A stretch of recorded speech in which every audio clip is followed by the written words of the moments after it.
ನಾವು ಮಾತಾಡ್ಸಿ ಅಂದರೆ ಆರಾಮಿಲ್ಲ ಮಾತಾಡ್ಕೊಂಡು ಹೋಗಿವಿ. ಒಂದು ತಿಂಗಳು ಆಯ್ತು ನಾವು ಹೋಗಿ ಬಂದು ಕರೆಕ್ಟಾಗಿ.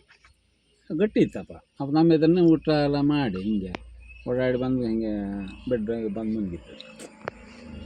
ಈಗ ಮೂಮೆಂಟ್ ಹಂಗೆ ಜಾಂಡೀಸ್ ಆಯ್ತದು. ನೀರು ಹೋಗಿರ್ತೀನಿ ಜಾಂಡೀಸ್ ಅಲ್ಲ ಜಾಂಡೀಸ್ ಇದ್ದರೆ ಕಿಡ್ನಿ ಲಿವರ್ ಪಟ್ಟ ಹೊಡಿತೈತೆ. ಪಟ್ಟ ಹಸಿದು ನೀರಿಂದ ಬರೋದು ಜಾಂಡೀಸ್. ಬರೋದು ಏನು ಗೊತ್ತಾ, ಕೆಲವರು ಜಾಂಡೀಸ್ ಇದ್ದವರು ಈಚೆ ಹೋಗಿರ್ತಾರೆ. ಅದು ಡಾಕ್ಟ್ರು ಅದು ಅಂಟ್ರೋಗ ಅಂತಾರೆ. ಅವೆಲ್ಲ ಹಂಗೆ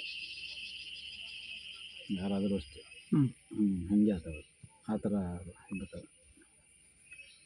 ಆ ಥರ ಜಾಂಡೀಸ್ ಇದ್ರೆ ಒಳ್ಳೆ ಮೆಡಿಸಿನ್ ಕೂಡ ಇದೆ ನಾನು ಒಬ್ಬ ಹಳ್ಳಿ ಆಯುರ್ವೇದಿಕ